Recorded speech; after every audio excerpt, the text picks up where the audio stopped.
చోట కాదు. Okay, so steps దేనికి? Sum of two numbers find out చేయడానికి స్టెప్స్ ఇది, అంతే కదా. ఇదే sum of two numbers suppose C language లో నేను రాస్తున్నాను. సి లాంగ్వేజ్ యూజ్ చేసి నేను ప్రోగ్రామ్ రాస్తున్నాను. Some of two numbers algorithm మారుతారు మారదు కదా. ప్రాసెస్ అయితే ఇదే. ఆ లాంగ్వేజ్ లో అయినా సరే నేనేం చేయాలి? సో ముందుగా ఒక 2 నెంబర్లు తీసుకోవాలి, తర్వాత సమ్ ఫైండ్ అవుట్ చేయాలి, ఆ తర్వాత ప్రింట్ చేయాలి కదా. అలానే ఇప్పుడు పైథాన్ తీసుకున్నాను, పైథాన్ లో రాస్తున్నాను. ఓకే, అక్కడ ప్రాసెస్ ఏమైనా మారిందా? కోడ్ మారింది కదా.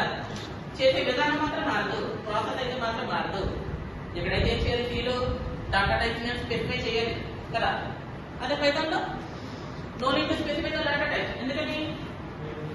ఇచ్చిన వాల్యూస్ బట్టి ఆటోమేటిక్ గా అది డాటా టైప్ లోకి కన్వర్ట్ చేసుకుంటుంది. No need to specify data type. C ఇక్కడ పైథాన్ యూజ్ చేయండి, జావా యూజ్ చేయండి, లేదా సి లాంగ్వేజ్, సిపిపి, ఏ లాంగ్వేజ్ అయినా యూజ్ చేయండి. But the process is remains same for all languages, అంతే కదా. ప్రాసెస్ అయితే మాత్రం మారదు, కోడింగ్ మారచ్చు. సో ప్రాసెస్ అయితే మాత్రం మారదు, ఇదే ప్రాసెస్. సి ఇది ఇప్పుడు నాకు మెయిన్ గా కొన్ని స్టార్ట్ స్టాప్ తీసేసామని అనుకోండి. నాకు ఉన్న ఎలా 3 స్టెప్స్ కదా. ఇంకోలా కూడా రాస్తాను అల్గోరిథం, ఇదే అల్గోరిథం ఎలా రాస్తానో చూడండి. కన్సిడర్ ది 3 స్టెప్స్ ఉంది ప్రస్తుతానికి. సపోజ్ ఇదో ఫస్ట్ ఇదో రీడ్ ఫస్ట్ నెంబర్.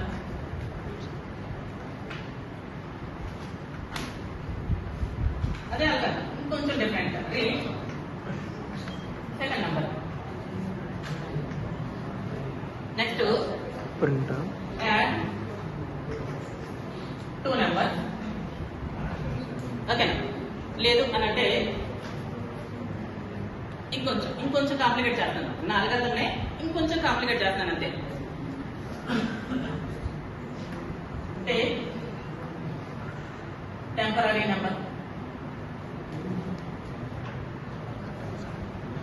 యాడ్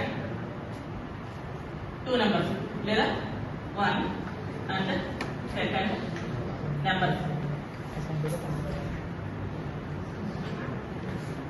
తర్వాత మూవ్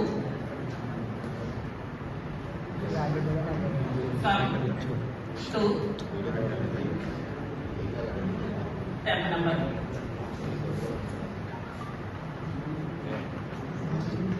ప్రింట్ సమ్.